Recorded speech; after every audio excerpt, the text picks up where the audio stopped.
Welcome to The Explainer. Today we're taking a really fascinating look back at 16th century Europe. When we look back at history, it's just incredibly easy to mischaracterize major movements. So we're going to unpack a brilliant book by Michael Parsons called Aspects of Reforming, Theology and Practice in 16th Century Europe, published by Authentic Publishers. By sticking strictly to the framework Parsons lays out, we'll see exactly how belief systems and daily life collided in ways that absolutely transformed society. So if you're ready to see how high-level thinking shaped reality on the ground, well, you're in exactly the right place. Let's get into it. I want to start by posing a direct question to you. Was the Reformation purely theological? It's a super common assumption, right? I mean, we often picture the 16th century as this era defined entirely by old books, high-minded debates in drafty halls, and, abstract thoughts exchanged by men in robes. We kind of tend to separate theology, the academic study of the divine, from the actual everyday grind of life. But as we look at the historical data from our source, we've got to challenge that assumption. Was it really just about theory, or was something much more grounded going on here? To answer that, let's look at a quote drawn straight from the core thesis of Michael Parsons' work. It reads, "In reforming theology, 16th century theologians also reformed practice." Now, this isn't just a passing observation, it's the absolute foundational idea of Parsons' entire analysis. This movement, it wasn't some isolated academic exercise. No way.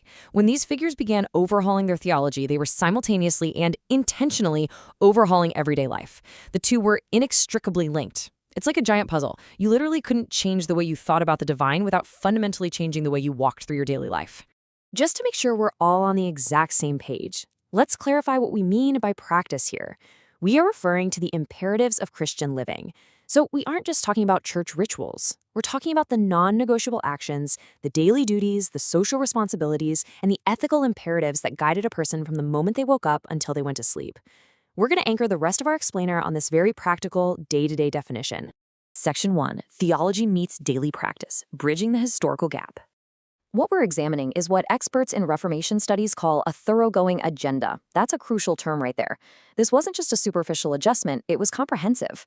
Scholars uncover this thoroughgoing nature not by guessing, but through a really careful reading of two things: the actual historical situations of the time and the primary text left behind. By looking at the letters, the sermons, and the records of these reformers, the bridge between their high theology and their practical agendas becomes undeniably clear. Section 2, Freedom and Care. Martin Luther's focus. Okay, let's dive into this. Luther is obviously a towering figure of the era, but instead of just looking at his famous theological protests, we're looking at his specific reforming activities. When we examine his focus areas, we see deep theological elements, like the interpretation of Scripture and the centrality of Jesus Christ. But notice how those sit right alongside incredibly complex social issues, like the Jewish question and pastoral insight. This shows us that his abstract ideas regarding how to read Scripture were meant to translate directly into pastoral care for his community. His theology of personal freedom, it wasn't just a thought experiment. It had real, direct implications for how individuals functioned and took responsibility in their communities. It was all completely connected. Section 3, Imagery and Education. John Calvin's approach. Let's look at another massive figure of the 16th century to see how a totally different personality tackled this exact same thoroughgoing agenda. Notice the sheer variety in Calvin's approach. We see highly complex, deep theological subjects like the Augsburg Confession, but right up there is the use of feminine imagery for God.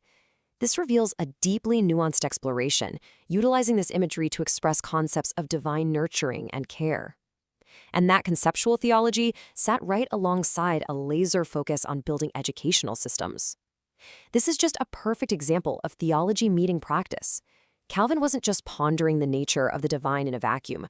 He was actively establishing schools to ensure everyday people could become functionally literate and spiritually engaged with these ideas. And this brilliantly illustrates the breadth of the 16th century Reformation. Looking at them side by side, Luther focused heavily on pastoral insight and personal freedom, while Calvin focused on robust education and diverse theological imagery. Despite their different geographical locations, their wildly varied personalities, and their distinct areas of focus, both of these giants were driving toward the exact same overarching goal: reforming the imperatives of Christian living. Their unique approaches prove that reforming practice wasn't some rigid one-size-fits-all program. It was a multifaceted societal shift. Section 4, Oeclampadius and Wider Reforms. Beyond the Big Two. To really grasp the thoroughgoing nature of this era, we've got to look beyond Luther and Calvin to other vital reformers like Johannes Oecolampadius, a key leader of the Protestant reform in Basel. The final section of Parsons' analysis walks us through incredibly specific, practical applications. We see intense theological work like the doctrine of justification and complex Trinitarian exegesis, which is the critical interpretation of the concept of the Trinity. But look at the focus on texts regarding difficult deaths. In a century where mortality was a constant, highly visible reality, theologians actively took their highest, most complex interpretations of Scripture and applied them directly to the intense, real-world struggle of dying. They were using theology to provide practical comfort and guidance in life's darkest moments. Section 5. The Thoroughgoing Reformation Agenda, Understanding the Period. So the crucial point is this: when we pull back and look at Luther, Calvin, Oecolampadius, and these broader themes together, a completely unified picture emerges. Looking at both the historical situation and primary texts completely shifts our perspective and fundamentally adds to our understanding of the 16th century. Michael Parsons, compiling this work as the head of the Department of Christian Thought at the Baptist Theological College in Perth, proves that we cannot separate the era's ideas from its actions.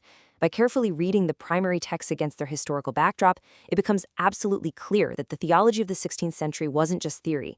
It was a highly practical revolution that demanded action and redefined the imperatives of how a person lived, learned, and cared for others. Which leaves us with a really fascinating parallel to ponder today.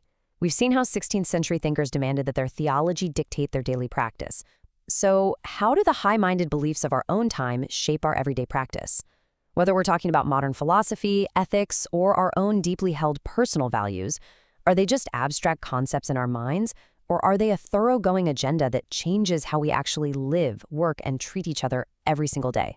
Thank you for joining me for this explainer, and keep exploring.